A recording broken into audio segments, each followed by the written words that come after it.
Hello everyone, welcome back to my channel. Before starting the video, please subscribe and keep watching for more details videos. Coco Gauff plays one of the worst matches in recent tennis history in Montreal.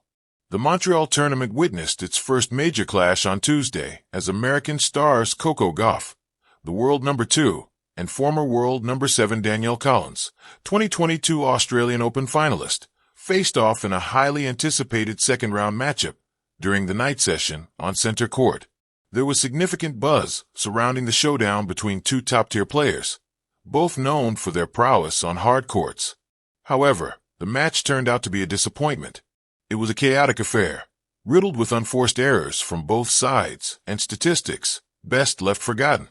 Gauff recorded a staggering 23 double faults, while Collins committed 13 and an eye-popping 80 unforced errors. Gauff at 74. In what proved to be a sloppy contest. It was a frustrating match for me, Gauff admitted in the post-match press conference. I felt like I had been practicing well, but I don't think I carried that into today. Hopefully, I got my bad match out of the way and can come back stronger in the next round. Gauff ultimately prevailed with a 7-5, 4-6, 7-6, 2 victory. The U.S. Open 2023 champion had not played since her first-round loss at Wimbledon and appeared to have changed her serving grip during her time off. That adjustment gave her trouble, as she alternated between long serves and soft deliveries that Collins easily capitalized on. With Aryna Sabalenka absent, Gauff entered Montreal as the tournament's top seed. She will face Veronika Kudermetova in the third round. Coco Gauff plays one of the worst matches in recent tennis history in Montreal. A night to forget. On a humid summer evening in Montreal, under the brilliant lights of center court at the Canadian Open, fans gathered with anticipation to watch Coco Gauff, the reigning U.S. Open champion and tennis's most electric young star, continue her campaign. But what unfolded on this fateful night was anything but electrifying. In fact, it became a performance so riddled with errors, frustration, and unraveling confidence that it would etch itself into recent tennis lore as one of the most forgettable matches by a top-tier player. Act 1, the crumbling foundation. It all started with a double fault, then another, and then another.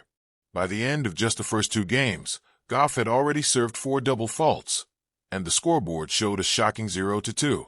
Her opponent, a qualifier ranked outside the top 100, stood almost in disbelief at how freely the points were coming. Fans in the stands looked at each other, puzzled. Was she hurt? Was her racket strung too tight? Had she not warmed up properly? Coco's expression offered little clue. A tight jaw and furrowed brow, but no sign of injury. The issue wasn't physical.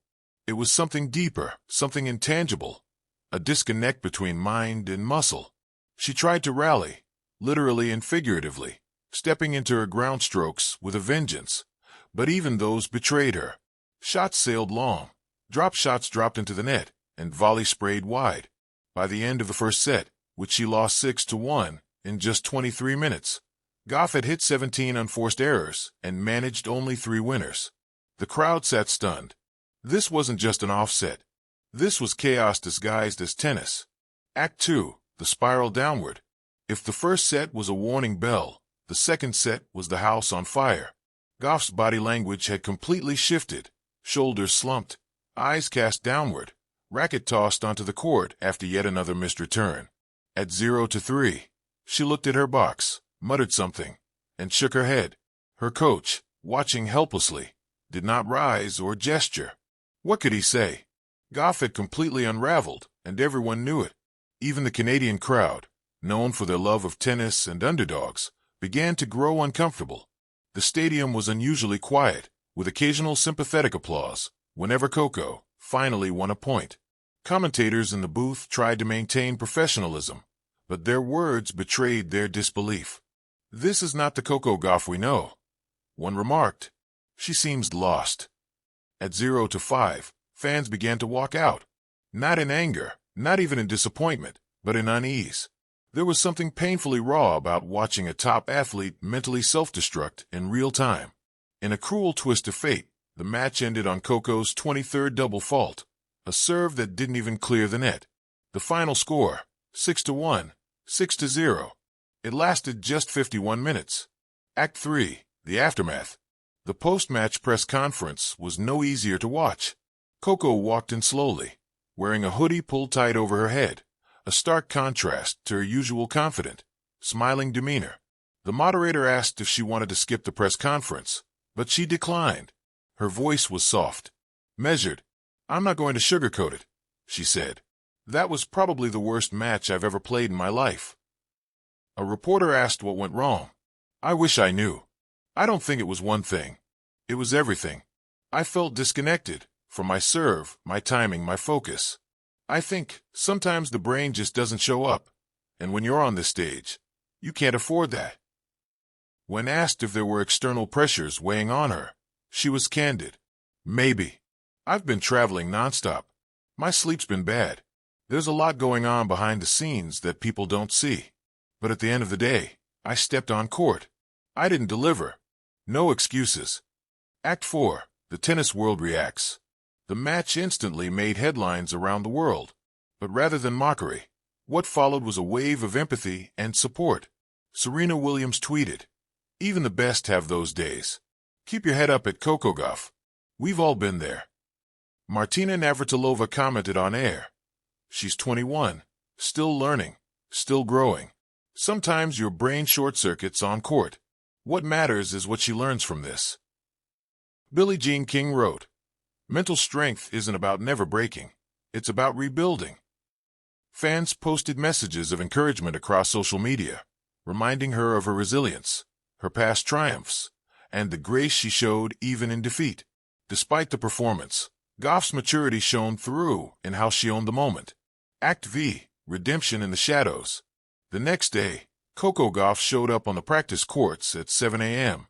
No press, no cameras, just her and her coach.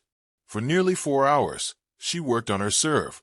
Slow, repetitive, painstaking. A young fan happened to sneak a photo from afar and posted it with the caption, "Fell apart last night. Back on court this morning." That's champion behavior. Coco didn't respond publicly, but the photo went viral. She would later speak on a podcast weeks afterward, reflecting on that night. "I needed that," she admitted. "Not because I wanted to lose, but because I needed to remember that I'm not invincible. Sometimes the pressure, the fame, the expectations, they cloud you. That match stripped me down. It reminded me I'm still human." Epilogue, the heartbeat of a comeback. By the time the U.S. Open rolled around just a month later, Coco had rediscovered her rhythm. She tore through the early rounds with fire in her eyes, her serve clicking, her footwork crisp, her mindset composed. When asked about the turnaround, she smiled and said simply, "Montreal." It was a word that had become almost symbolic. Not just a location, but a turning point, a scar, a reminder of failure, yes, but also of rebirth. Every great athlete has their Montreal. Serena had Charleston. Federer had Miami. Djokovic had that infamous U.S. Open default. Coco Gauff had this, 23 double faults, a bagel set, and a stadium filled with stunned silence. But what mattered wasn't the scoreline. It was the response. And in that, Coco Gauff reminded the world why she's more than just a tennis star. She's a warrior, raw, real, and rising, even from the depths of her worst night.